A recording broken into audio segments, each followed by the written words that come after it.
Roofing adhesion test. Question 1. Which fastener is recommended for installing asphalt shingles? Galvanized roofing nails, wood screws, staples, finish nails. Corrosion-resistant, galvanized steel roofing nails with a large head are standard and required by most codes.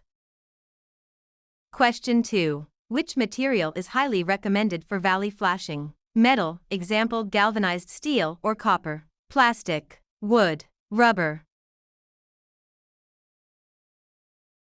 Metal flashing is highly durable and resilient against the concentrated water flow found in roof valleys.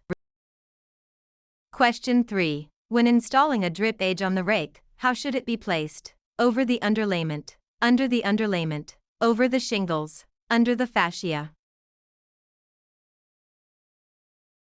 On the rake, sloped edges, the drip edge is installed over the underlayment to prevent wind-driven rain from getting underneath.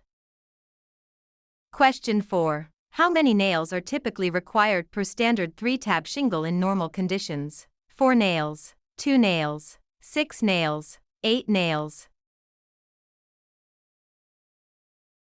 Standard installation requires 4 nails per shingle, located just below the sealant strip, though high wind areas require 6. Question 5. A roof with 4 sloping sides is called a hip roof, gable roof, mansard roof, gambrel roof. A hip roof has slopes on all 4 sides that meet at the ridge, lacking vertical gable ends. Question 6. What is the purpose of crickets or saddles on a roof? To divert water around large penetrations like chimneys, to anchor the trusses, to provide a walking path, to hold snow in place. Crickets are peaked roof structures designed to shed water and debris away from the high side of a chimney or skylight. Question 7. The structural member installed at the intersection of 2 roof planes forming a valley is the valley rafter, ridge board, jack rafter, purlin. The valley rafter runs from the top plate to the ridge board, forming the internal angle of a valley. Question 8. What is a common sign of inadequate roof ventilation? Premature shingle deterioration, stronger roof trusses, lower indoor humidity, excessive wind uplift. Poor ventilation traps heat and moisture, which bakes shingles from below and causes them to blister or curl prematurely. Question 9. The slope of a roof is typically expressed as a ratio of rise to run, length to width, area to volume, pitch to span. Roof slope is measured as the vertical rise, in inches, for every 12 inches of horizontal run. Question 10. What does an ice and water shield do? Self-seals around nail holes to block water, provides structural rigidity, reflects UV rays, improves attic ventilation. Ice and water shields are rubberized, self-adhering membranes that self-seal around fasteners to prevent leakages from ice dams. Question 11. In built-up roofing, what provides the waterproofing? Bitumen, asphalt or coal tar, fiberglass plies, gravel surfacing, insulation board. Bitumen is the adhesive and waterproofing agent, while the felt/plies provide strength and stability. Question 12. What prevents ice dams from forming on eaves? Proper attic ventilation and insulation, installing darker shingles, nailing shingles tighter, adding a second layer of felt.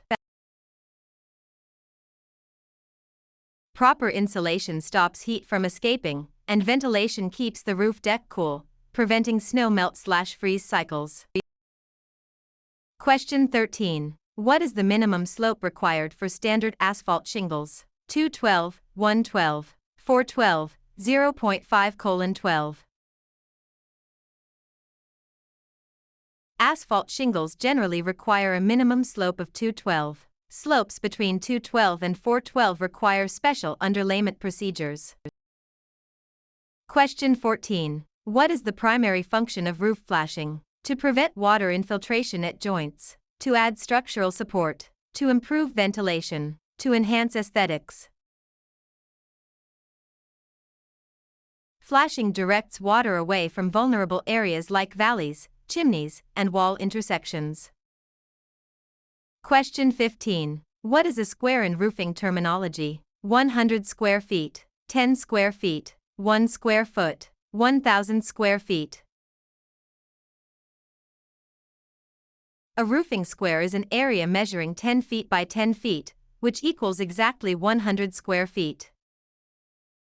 Question 16. Which type of roof is characterized by two different slopes on each of its two sides? Gambrel roof, gable roof, flat roof, shed roof. A gambrel roof, often seen on barns, has two slopes on each side, the lower slope being steeper than the upper. Question 17. When installing a drip edge, how should it be placed at the eaves? Under the underlayment, over the underlayment, over the shingles, under the fascia. At the eaves, the drip edge goes under the underlayment to shed water efficiently into the gutter. Question 18. The horizontal edge of a roof that overhangs the exterior wall is the eave, rake, ridge, fascia. The eave is the lower, horizontal overhang of a roof, while the rake is the sloped edge. Question 19. Which underlayment material is most standard for asphalt shingles? Asphalt saturated felt, plastic sheeting, rubberized membrane, metal foil. Asphalt saturated felt, like number 15 or number 30, is traditional, though synthetics are also widely used today. Question 20. Blistering on built-up roofs is generally caused by trapped moisture or air within the layers, too many layers of felt, excessive gravel, using copper flashing. Blisters form when moisture or air trapped between the plies expands under the heat of the sun.